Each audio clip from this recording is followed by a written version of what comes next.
In this video, I will show how to multiply numbers in Microsoft Excel.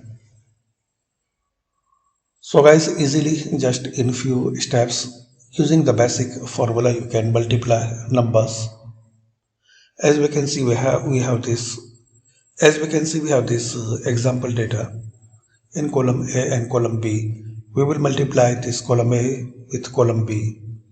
So type this formula equal sign, then select this A2 cell.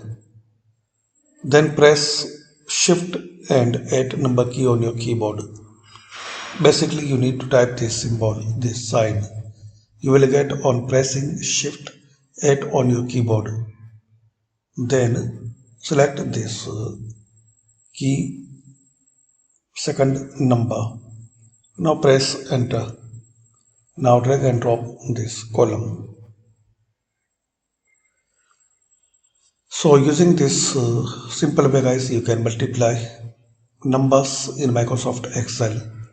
Thanks for watching. Comment this video useful for you.